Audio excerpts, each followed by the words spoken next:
Hi there, I'm the underscore Twig, and I like analysing game rules. Welcome to episode 2 of my little mini-series reading through Pokemon 5e, a homebrew project bringing the Pokemon Trainer class into Dungeons & Dragons. I put links to both their website and their Discord in the description. Last time we talked about the trainer class itself, as well as how to actually catch a Pokemon. Once again, I'm joined by my friend SirAtlas, and now we're going to find out how to level up our Pokemon, battle, and finally deep dive into everyone's favourite little bubbler, Horsea.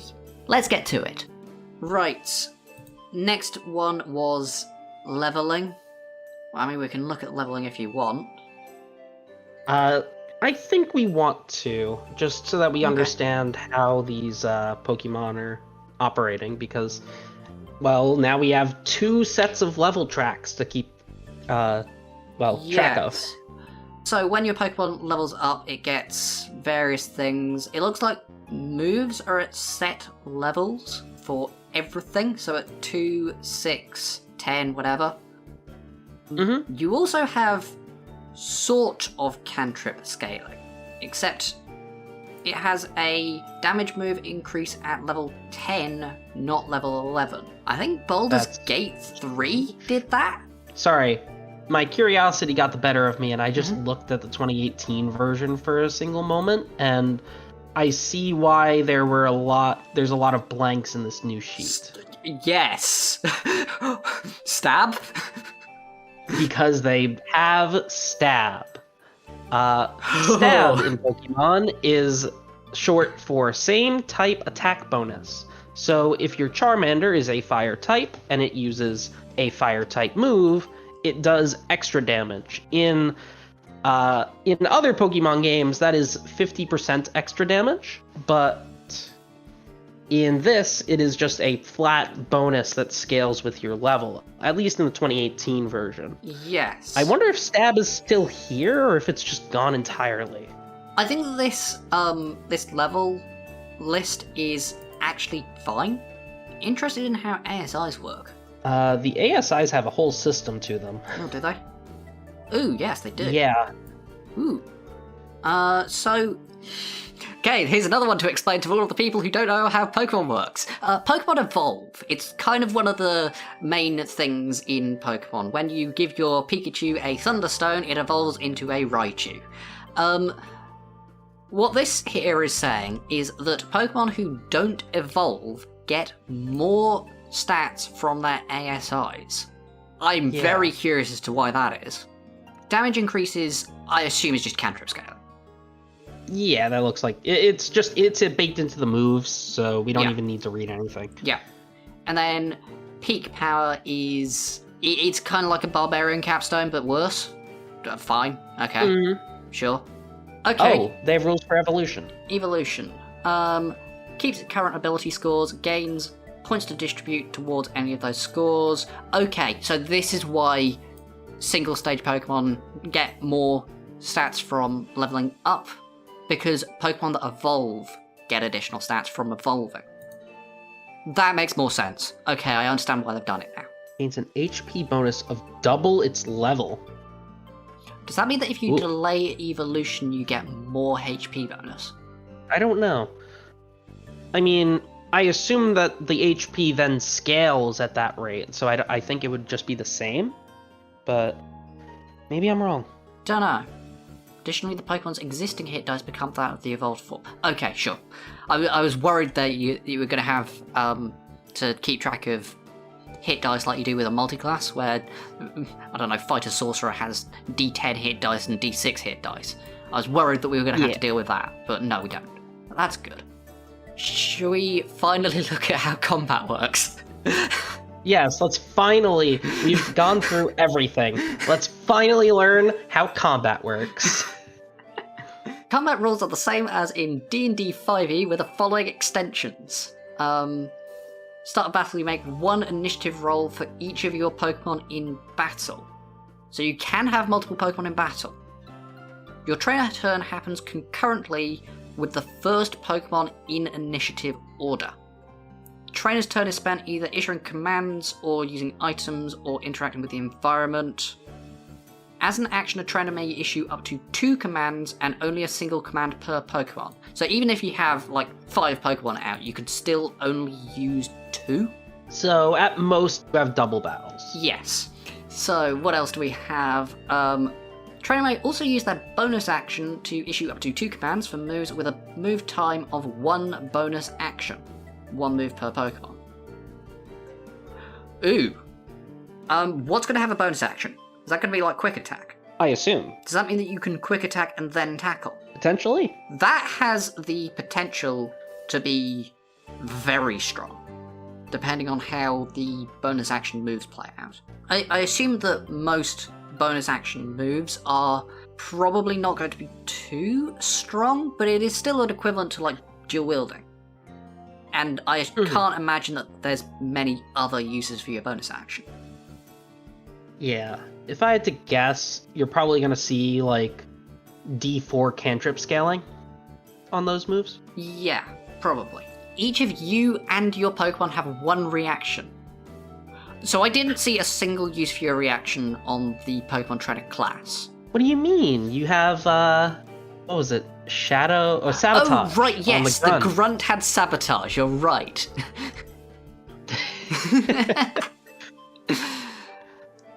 And I guess, rules as written, you can technically still have, like, a sword or something. Yeah. And use that. You don't have proficiency with it, but you can. I mean, you do if you've multiclassed into Fighter. True! The Fighter dip gets even stronger. Right, we've now got moves. Most moves also have a move power. Sure, so when we looked at Fake Out, that had Strength or Dex, so you can use either Strength or Dex. That makes sense.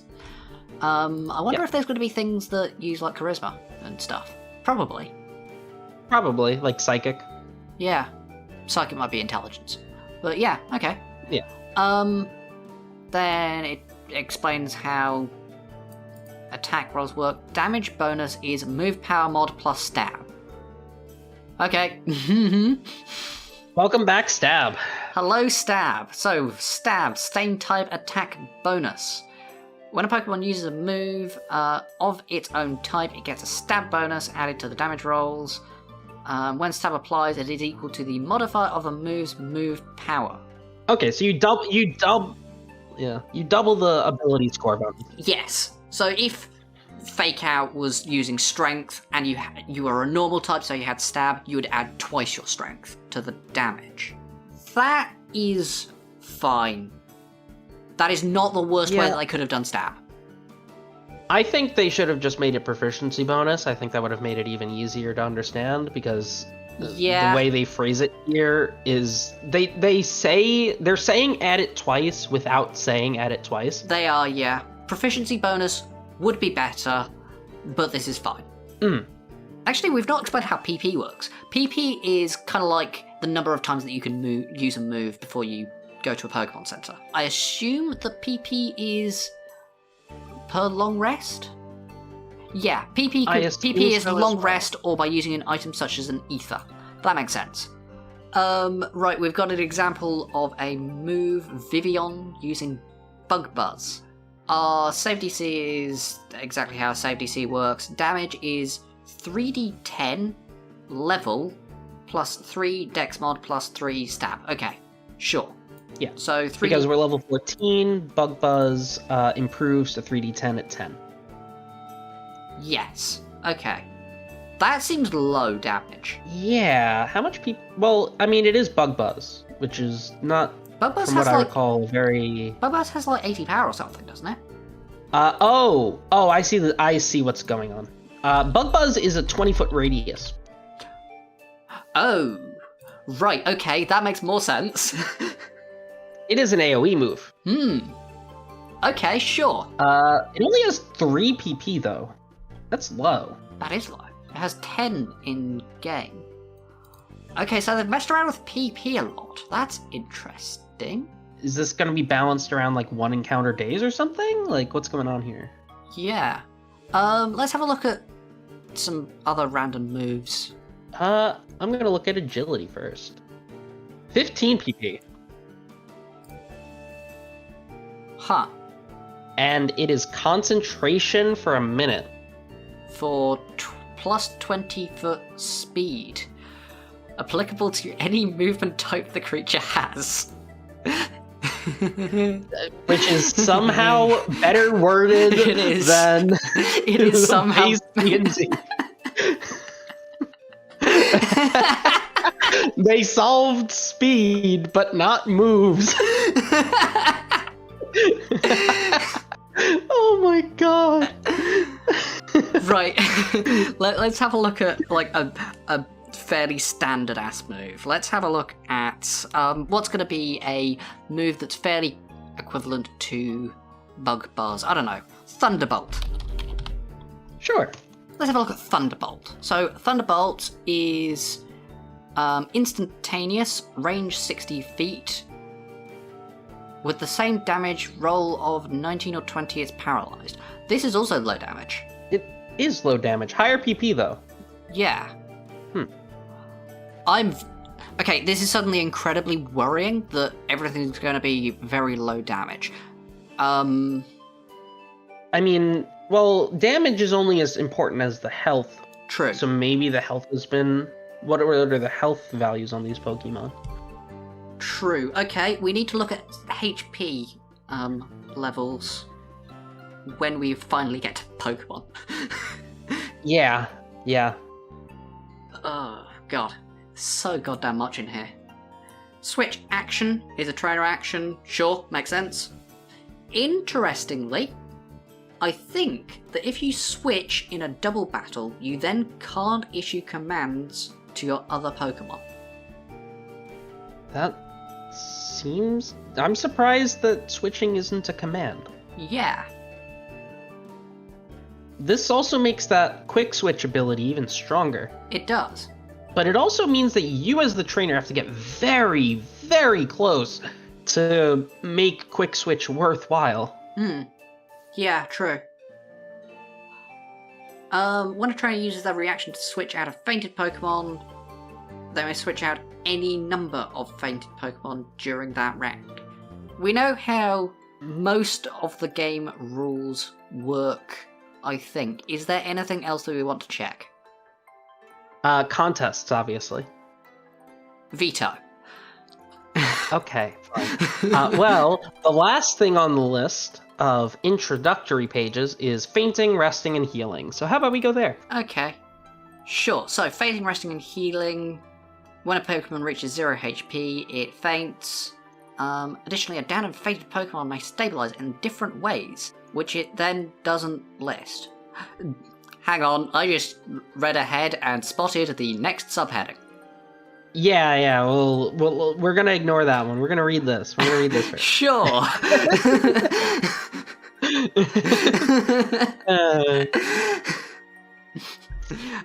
So in sanctioned combat, damage is presumed non-lethal. Good. Presumed. I'm glad it's presumed. Good. In other combat scenarios, downed Pokemon must make death saving throws until stabilized. When inside a Pokeball, right. Pokemon does not need to make death saves. Fine, okay, sure. After 10 uninterrupted minutes, it stabilizes. Okay, there's an easy way to save your Pokemon. Good. Yep, just switch them out quick, because that's a reaction too. Yes. The thing is The header. Before we get to the header, this, when inside a Pokeball thing, does not apply to fainted wild Pokemon, and you cannot catch a fainted wild Pokemon. So, when you knock out a Pokemon, sorry guys, 50-50 chance it goddamn dies. What? Yeah! I love this in my kids' game.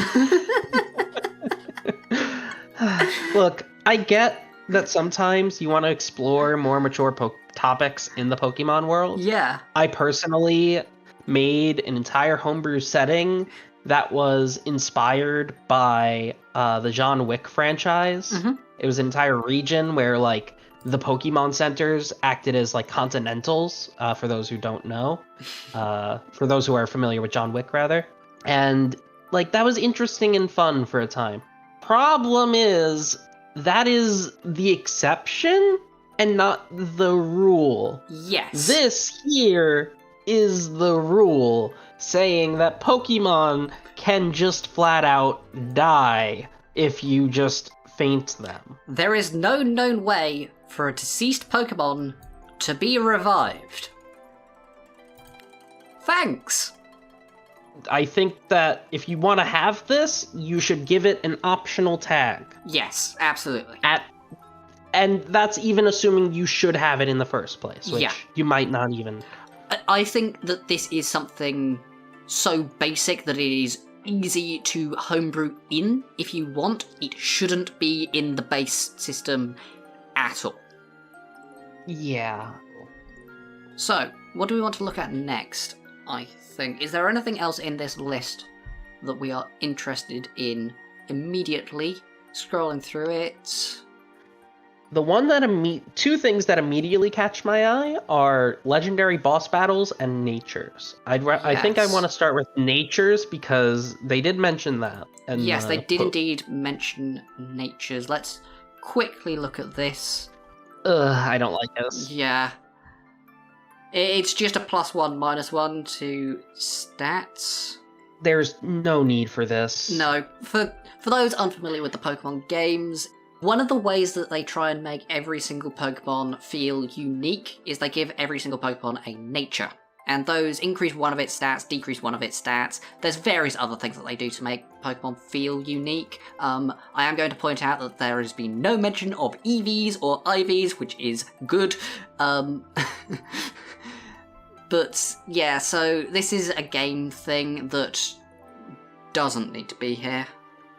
It just is highly unnecessary to be here. Yeah. This, like, the uniqueness of your Pokemon shouldn't come from an arbitrary nature stat. It should be coming from how the Pokemon are role-played, which is actually another fundamental thing with Pokemon systems, is there's always the question of who role-plays the Pokemon.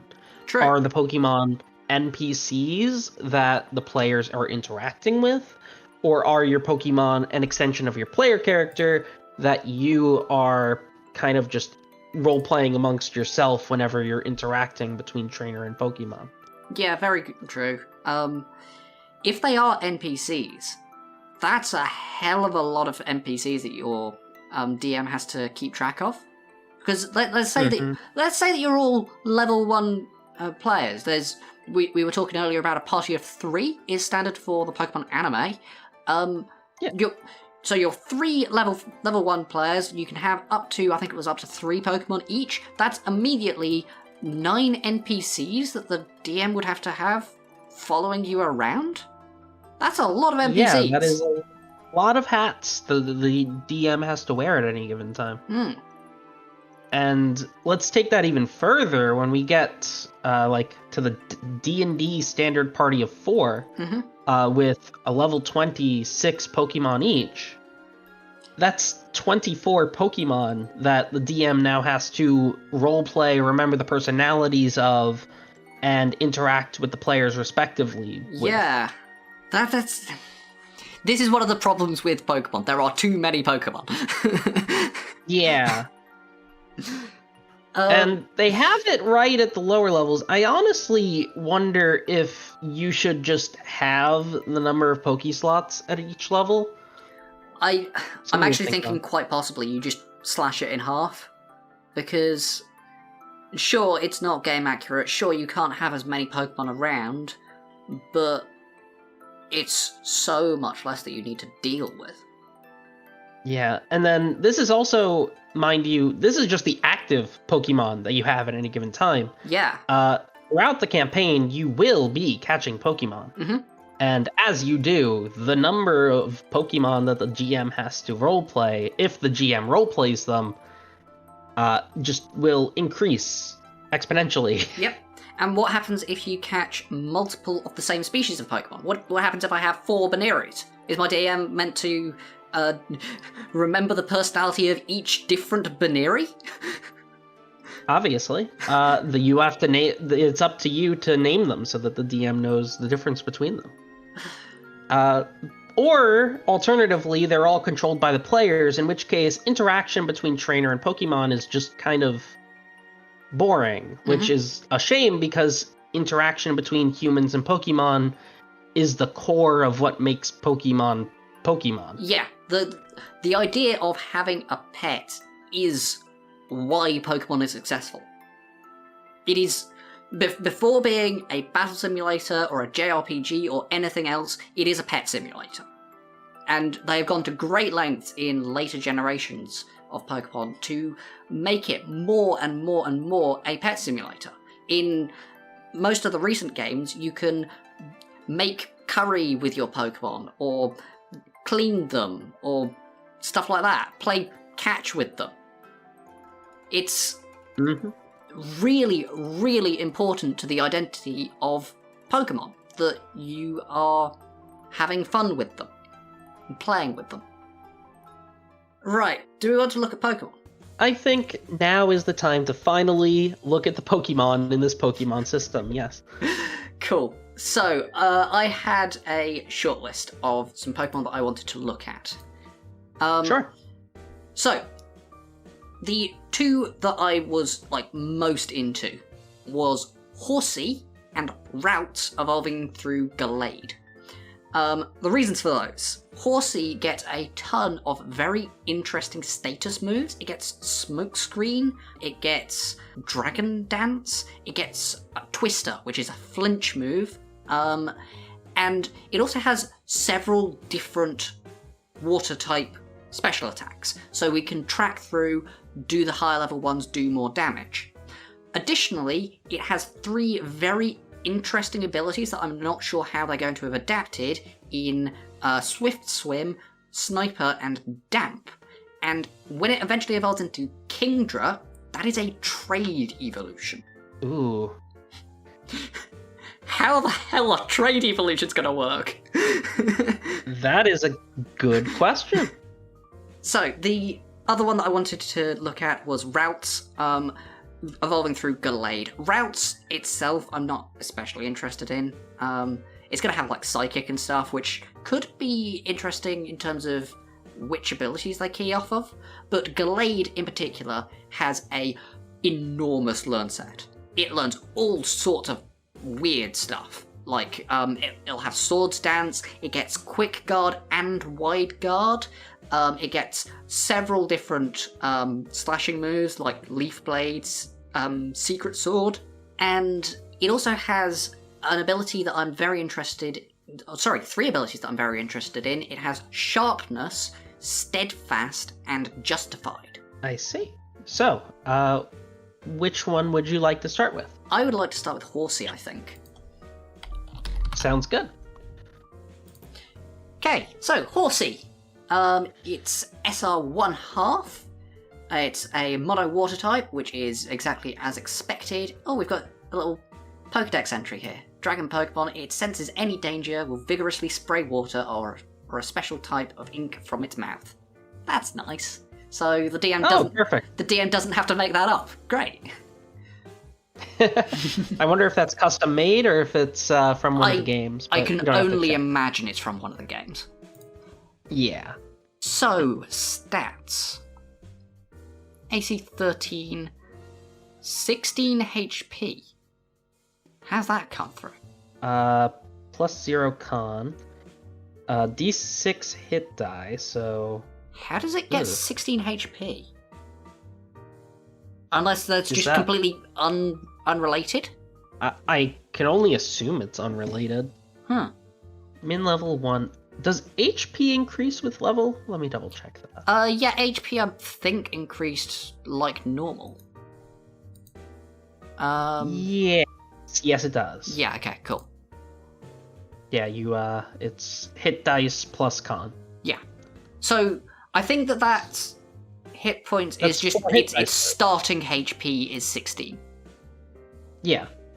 Sure, okay. Which is four hit dice worth. It's quite a lot of HP at first level, which I actually like, I think. I've always been of the opinion that first level HP you should just double it, because you can do more interesting stuff that way. Yeah, and this is more HP than your trainer. It at level is. 1. It is, you're right. Slight caveat here, that something I don't like about how much HP this has. If we assume that all Pokemon have this much HP, at first level we triple that. Because we have 3 Pokemon that will, I assume, have similar HP to this. That's a good point. I guess we'll have to see how much damage moves are doing in comparison. Yeah. Speed, 5-foot walking, 30-foot swimming. Sure, okay, makes sense. Yeah. Technically, it should just say 5 feet and then 30-foot swim. There's no specifying for walking in traditional 5e. There should be. Okay, I agree. This is good. Stop trying to criticize them for putting goddamn walking. Okay. So, moving on. Stats are frankly rubbish because this is a SR 1/2. I assume that's why the stats are rubbish. Vulnerabilities and resistances are the correct types for a water type. One thing I did notice while going through those rules that we did talk about. Yes. There, and doesn't apply here, but it seems like we are just using 5e's vulnerability and resistance rules, which I'm very happy about. Yes. Okay, that's good. We do not have to worry about the full type chart. Yeah. I do have something with a dual type coming up that I wanted to look at. So we can double check that there, but yes, good. So its abilities: Swift Swim. Speed is doubled in rainy conditions. Makes perfect sense. In game, what this does is it doubles your speed, which is kind of like your initiative. It instead doubling your movement speed makes perfect sense. I'm okay with that. Likewise. Sniper. On a critical hit, triple the dice instead of doubling it. Again, that is how it works in game, because the ability Sniper in proper Pokemon games means that you do double damage with a critical hit instead of 1.5 times damage. That's a good adaptation. I'm glad that it did not increase the critical hit range or anything similar to that. Yeah. I imagine that something like Super Luck probably does, but I don't have a Super Luck Pokemon on my list. I just worry about there being elven accuracy in this game. Yes, that is a fair point. And then Damp works exactly like it does in-game. Okay, sure. And it is the hidden ability, which means you can't take it at level 1, which, why would you when the other two are just better? Yeah. Honestly, I just don't like that the hidden ability mechanic is even here. No, it shouldn't be. It shouldn't be. It just shouldn't be. Evolution. Evolves into Seadra at level 9. Horsea actually evolves at level 32. Okay, I mean, I guess that's a pretty decent adaptation, right? Because actually, no, that's off. Because if you divide 32 by 5, you get 6.4. Which would mean that you either pick level 6 or 7. You get... Yeah, this is 2 levels too late. I wonder if all Pokemon evolve late. I don't know if I like evolving that late, because I'd rather evolve in Tier 2. Yeah, I agree. If anything, I think that it should evolve earlier than it should. Maybe at like level 5. Yeah, like, if anything, I think that they should be fairly standardized of, like, level 5 and level 11 being your evolution levels. Sure, something like that. Because if you have to stick with Horsea with those stats for 9 levels. Yeah, and the weird thing is, I just did a quick sanity check for myself. I checked the 3 Kanto starters. And all of them evolve at level 6. The Kanto starters, I think Bulbasaur was at like 16 or 18 or something? Yeah, So they're just delaying these even more. So Bulbasaur normally evolves at level 16 in-game. Which should be like level 3. So yeah, all Pokemon are evolving later than they do in the Pokemon video games. I don't know if I like that. Because, No. You should be your middle Evo in Tier 2 and your higher Evo in Tier 3. Yeah. That only makes sense. I mean, there are Pokemon that deliberately have very late evolutions. But... Well, yeah, I'm just referring to standard progression. Yeah, something like a Bulbasaur or a Horsea, they're evolving very late. Yeah. Again, this is just the core of we shouldn't be emulating the games. This is a D&D game at the end of it. We should be trying to kind of fit that paradigm where most Pokemon should have their second forms around Tier 2. Most Pokemon should have their final forms around Tier 3. Yes, I would agree. So, also when you evolve your Horsea into a Seadra, it gains 8 points to add to its ability scores. And because this is a 3-stage Pokemon, its air size we're getting +2 anyway. So, by the time that you're evolving into a Seadra, you will have +12 to your stats. Yeah, I see why the single-stage Evos got more points because of this big evolution ability score buff. Yes. I am curious what Seadra's stats are and how they compare. Are they 12 points better than Horsea's? Its strength increases by 4, its dex increases by 3, its con increases by 3, so we're up to 10. Int doesn't increase, Wiz increases by 2, so we're up to 12. Its charisma decreases. One thing to note. Remember that per the evolution rules, you keep those crappy Seadra evolution or Horsea ability scores. Yes. And then you apply those stats. You do not get those base Seadra stats. Those are only if you encounter a Seadra in the wild. Yes, this is true. So if you decided to put all 12 of your points into intelligence for some reason, you would end up with a Seadra with 18 intelligence. Even though it says there that it should have 6. So it just kind of gives you the difference in base stats, I assume. Yeah. It's slightly more than the difference in base stats that you get, so your Horsea will have 2 additional stat points compared to a wild-caught Seadra. And it will also have more customization. Let's see, so Seadra's min level is now 8, and your species rating jumps all the way to 8. Oh, wow. That's a big increase. I want to check the reference doc for a moment. We leveled up at level 9, yes? Or we evolved at level 9? Yes, we did. At level 9, our max CR is 10. Okay, we're good. Cool. Our max SR control is... Yeah, we can still control the Seadra. Good. Something that I wanted to check here was HP, because a wild-caught Seadra has 64 HP. How much does a Horsea evolved into a Seadra have? Welcome back, everyone. I have just manually calculated how much HP a Horsea evolved into Seadra would have, assuming that you didn't boost its constitution at all. And the answer is it will have 77 HP, which is slightly more than the 64 that a wild Seadra will have. So, from what I'm gathering, it seems like you're better off starting with those weaker forms because you get more payoff. Yes. And I've actually just realised that I have incorrectly calculated that because I applied the con +1 on Seadra, so it's actually 68. So it's only very slightly better. So yeah, starting with a base Pokemon and evolving it up does seem to give you a stronger Pokemon. Because you can customize its stats, you will end up with slightly more stats and slightly more HP. I like that. I like that as well.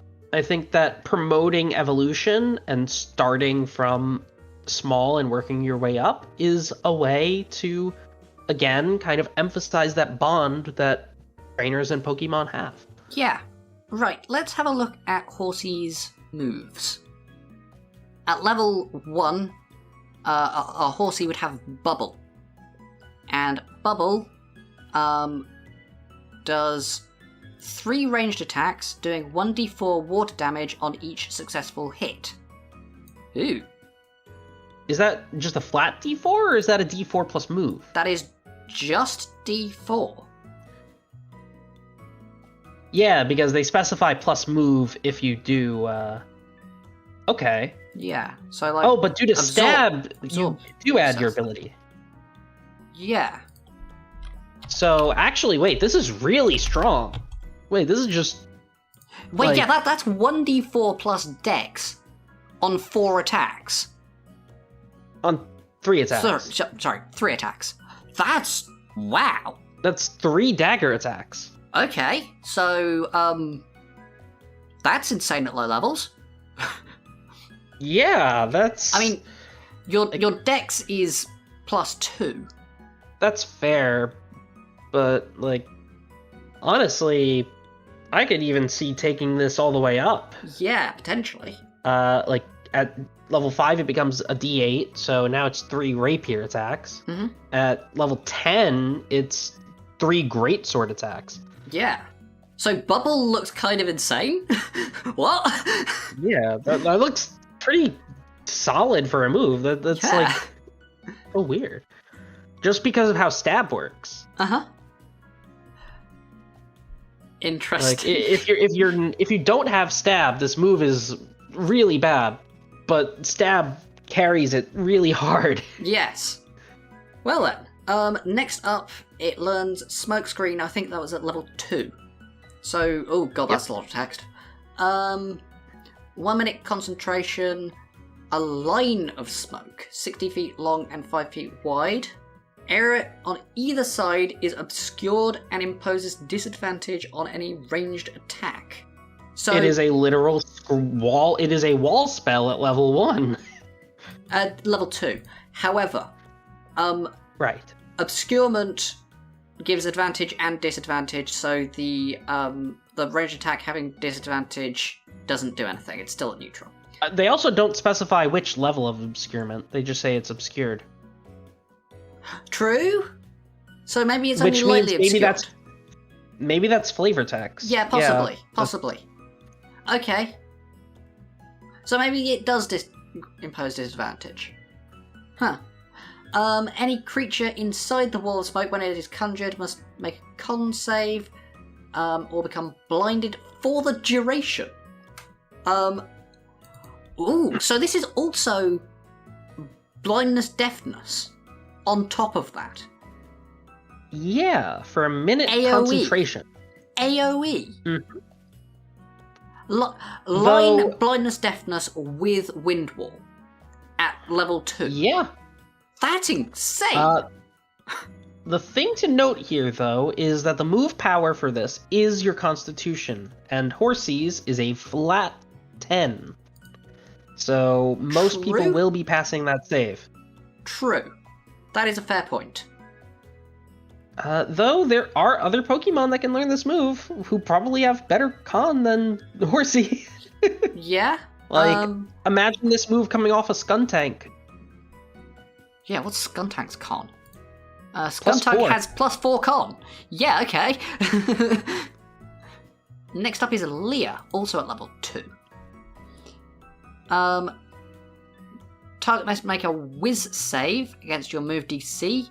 On a fail, allies may add a +1 to any attack they target it with for the duration. And it can stack up to 5 times.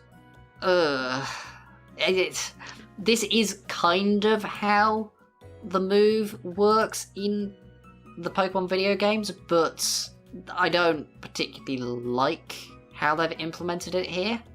Just make it a -1 to AC. Yeah, it should just be -1 AC.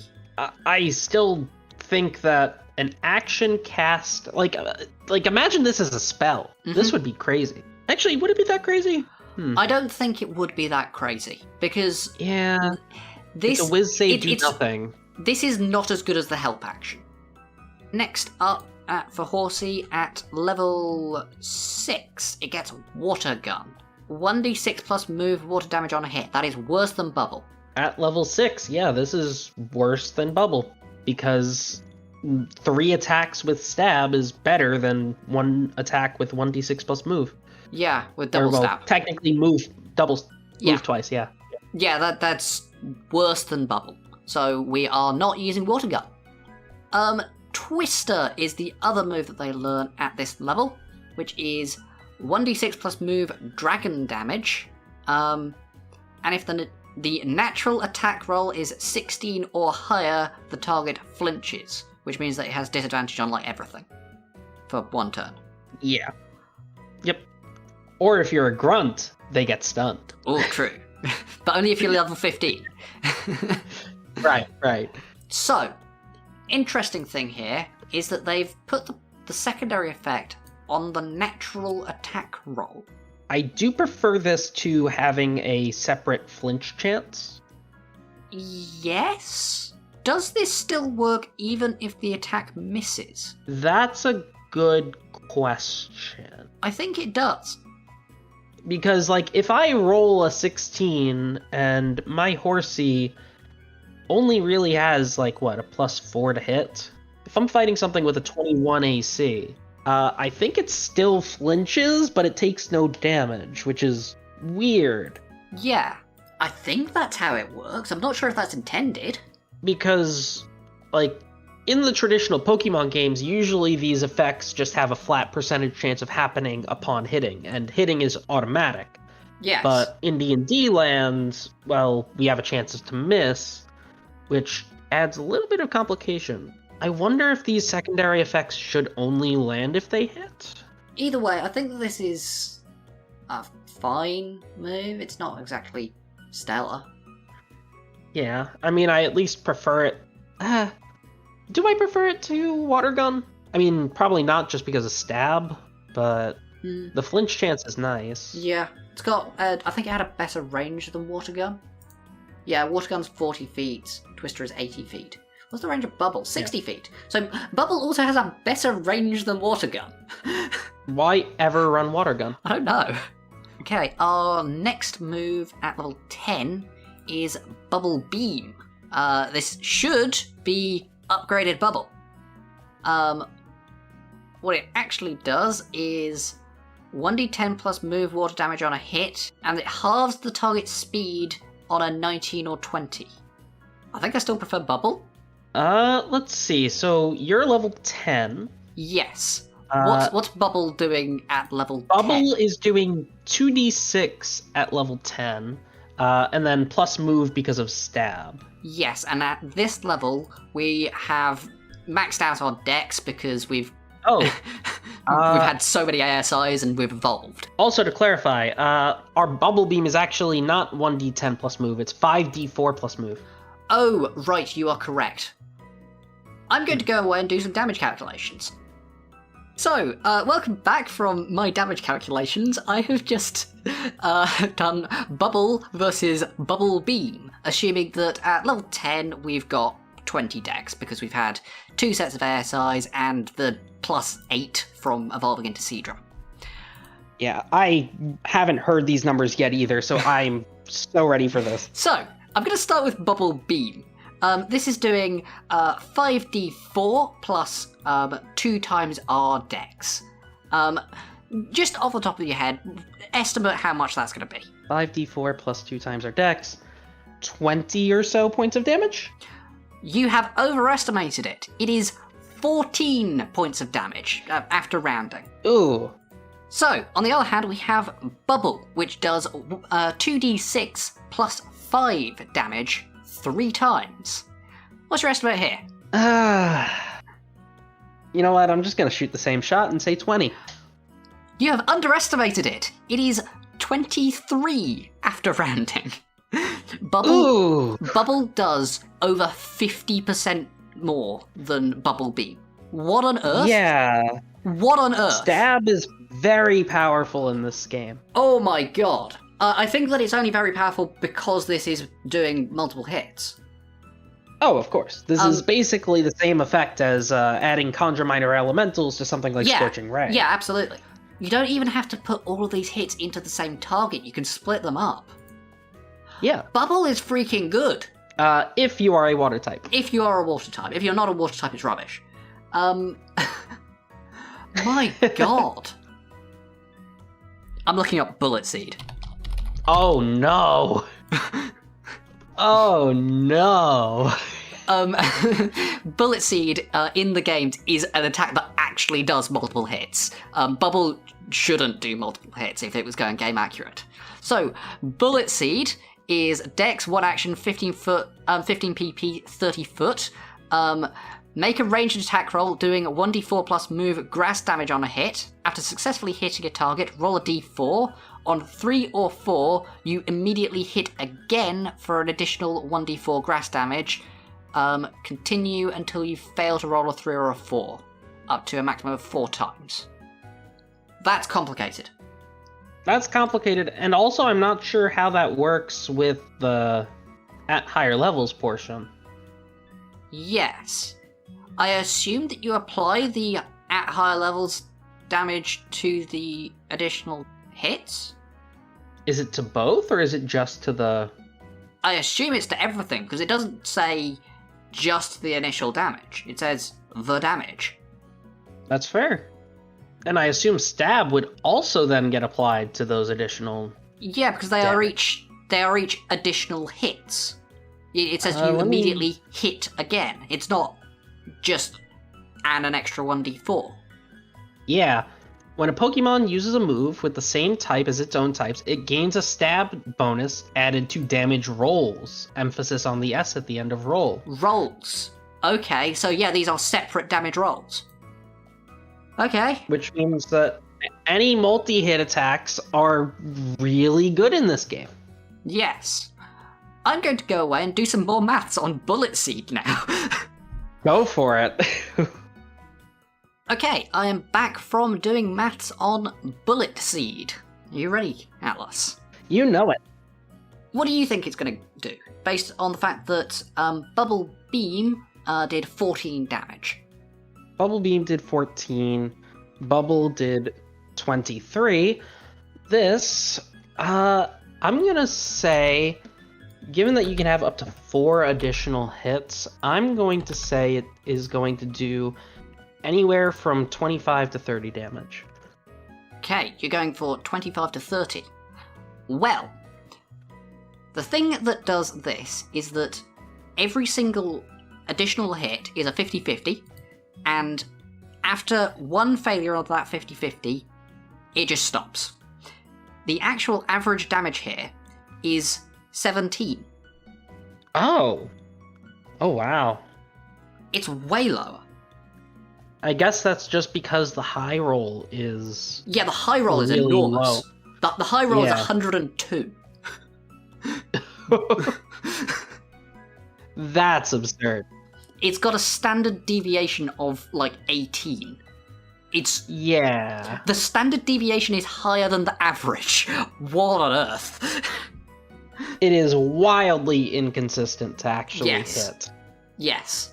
What this goes to show is that Bubble is an insane move. What? So we've found the best move in Pokemon apparently. Let's continue on. Yep. Anyway, where were we? Oh yeah, Horsea. Yeah, Horsea. Our next move is Focus Energy.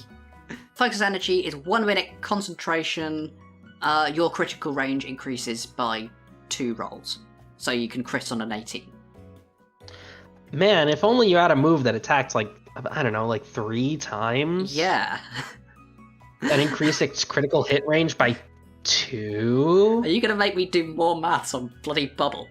No, I'm not going to make you do more math on Bubble. I'm sure that our lovely viewers will do that math for us and post it in the comments. Thanks, guys. So, our next move is one that's very interesting, actually. This is Brine. So what Brine does in-game is if the target is below half HP, its damage doubles. So I'm interested to see how they have adapted that here. So They just adapted it here. They just adapted it here. It just doubles its damage. It's 1d10 plus move, so that is the same as Bubble Beam? Sorry. It's Bubble Beam. It's the same as Bubble Beam, but it doubles if they're below half HP. I mean, that's technically stronger than Bubble, if they're below half. If they're below half, yeah. I'm also noticing that all of these moves, despite the fact that Bubble does 23 damage, that's still fairly low for level 10. Yeah. Like, what is the health of, like, a standard level 10 Pokemon? I mean, I calculated Horsea earlier. At level 10, your Horsea that's evolved into a Seadra will have 74 HP. Oh, that was level 10. Sorry, I thought that was level 9. At level 9 it had 68. At level 10 it has 74. Got it. Okay. So, yeah, on average, those bubbles are not adding up. No, that's still 3 turns to get a KO on the by far most powerful move that we found so far. I mean, there is is one thing that we're not accounting for, though. Yeah, super effective. That's very important. Yeah. I feel like they toned down a lot of the damage because they're under the assumption that you will be hitting them super effectively. Probably. And I think that's probably for the best, because in base 5e, super effective hits, or vulnerable damage as it's traditionally called, melts through anything that it's actually traditionally vulnerable to. Yeah, this is the reason why nothing in the monster manual or whatever has a vulnerability. I really wish that more things could have vulnerabilities, because vulnerabilities are cool, but there's nothing that has them. The only way to realistically add more vulnerabilities is if you do something like this, where you massively nerf the damage of everything in the game, but then account for the fact of, hey, if you find the right weakness, you can really make it hurt. Yes, and because it's Pokemon, it's very likely that the players are going to know the type chart. They are going to know that when you're fighting a fire Pokemon, you should use a water Pokemon. Yeah, so now we have to think, okay, well, realistically, yes, Bubble is only doing around 23 points of damage, but against a fire type, that's 46 DPR. Mm-hmm.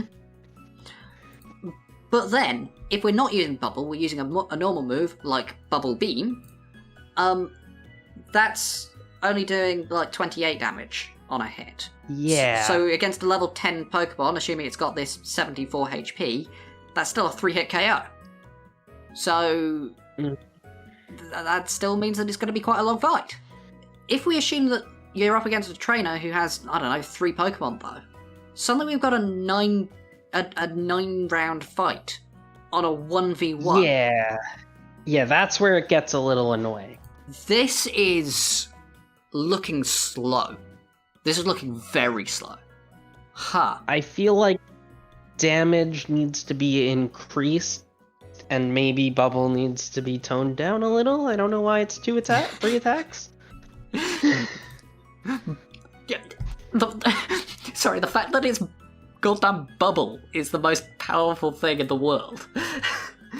Yeah, that we found. Oh, God. Like, it makes me almost want to look through all, like, the lower level, like, crappy moves. Yeah, for anyone wondering, in Pokemon, like, the normal game, Bubble is a 40 power move that is, like, Bubble Beam is a 65 power move for context, and the secondary effect of Bubble is that it has a 10% chance of lowering the target's speed by 1 stage, which is kind of like their initiative. In earlier generations, Bubble had 20 power. It was really weak. Why is Bubble so powerful? I don't know. And also, like, the PP values just seem so off for a lot of these moves. Like, Bubble has 15, Bubble Beam only has 10, and then Brine only has 5, despite doing the exact same amount of damage as Bubble Beam, which granted, it has its conditional, but this is supposed to be a move I'm getting at level 14. I have found one other move from a few minutes of searching that does do multiple hits. I found Swift, which does 2 hits for 1d4 each. But it scales with number of projectiles. Oh god. At level 10, you're shooting 5 projectiles. Are you going to go off and go do some maths of Swift versus Bubble with Stab? Yes. Okay, we're back from Swift, and I have noticed that Swift does not have a move power. This isn't another Bubble. This is Magic Missile. It always hits. Oh, that makes sense. Yes. And also because of that, there is nothing to add to Stab. Yeah. You don't add anything to Stab, and therefore this is just... It's just... 5 projectiles? 5d4. It's just straight 5d4. Yeah. That's... Wow. Huh. That's just 12.5 damage. Meh. So... On another Especially topic, on a normal type move. On another topic, what the hell is Bubble? I don't know, genuinely. Why is Bubble 3 attacks? Okay. I think I'm gonna look at it. I think there's one move that I want to see as like a baseline. This move, in my opinion, is like the baseline Pokemon move. Let's look at Tackle. Sure, let's look at Tackle. Tackle is a normal type move that uses Strength or Dex and does 1d6 plus move normal damage. It grows to level 10 to a d10 at level 5, 2d8 at level 10. So it's just worse than Bubble Beam. It's completely uncomparable. Like it does Bubble Beam damage at level 17. Sorry, I'm skipping ahead. I'm looking at Hydro Pump. Okay. Yeah, no, honestly, I feel like there's no point in looking at the rest of these. Let's look at Hydro Pump is it's a line that does 3d6 plus move water damage on a failed Dex save, 80-foot line, which is 66 at level 10. Why is it that's less than Fireball? Like, I honestly feel bad for the Pokemon trainer because, like, the Pokemon trainer, I mean, I guess they're doing a lot more of these attacks. Yeah. Except not really, because Hydro Pump only has 3 PP. But your level 10 Seadra is just leagues behind a regular wizard. Which... This doesn't go into a standard D&D party at all. I mean, yeah, we're assuming that that's what you're doing, of course. There's a big leap of logic there, but yeah. I'm also going to look at Double Edge, actually, because that's going to be a single hit move. So Double Edge at level 10 is doing 4d10 damage, and it's got quarter damage recoil. I think that's still not going to be fantastic. Yeah, I mean, 4d10 plus double your move is... 4d10 after accuracy and crits is still 20 damage. That's still less than Bubble. Is that with the stab? That's with stab. Wow. And I'm taking recoil for doing less damage than Bubble? Yes!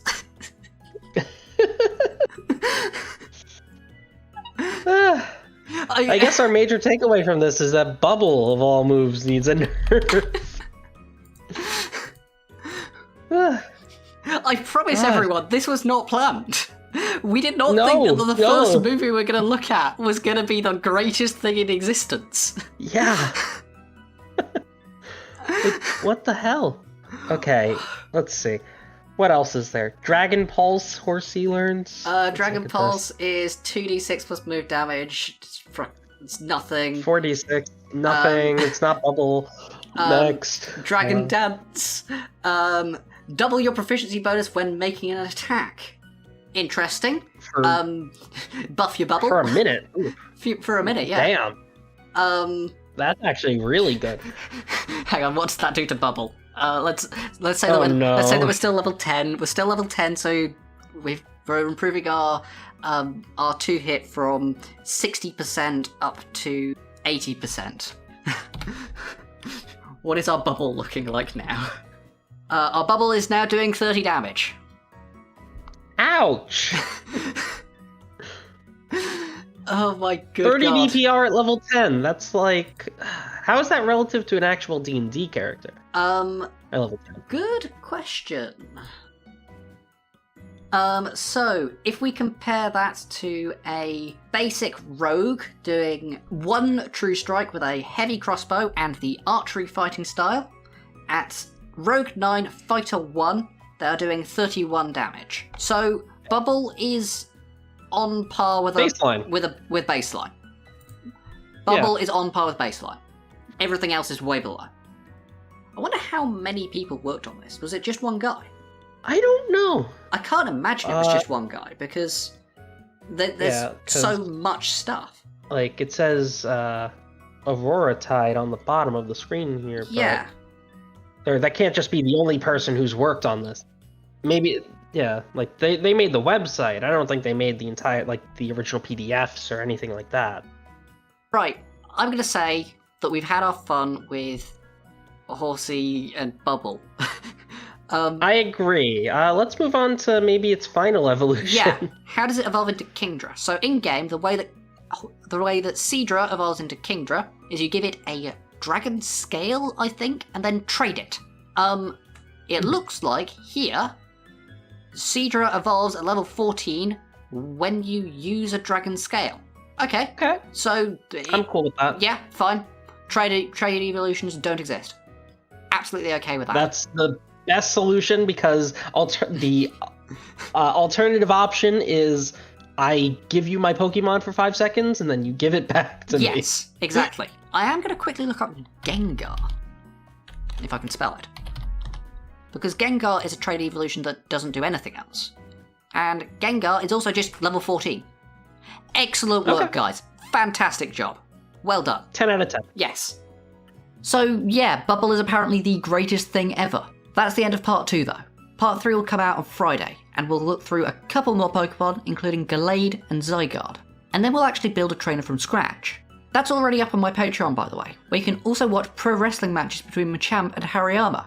Mark Rainbow has managed to reserve the entire front row for himself, SK, Barney, Jalali, Precipice, Not Curtis, Walt, Dreamscribe, and Magile. Of course, we all know that the actual winner of the fight will be Seismitoad, simply because it gets 3 times as many attacks. Bye!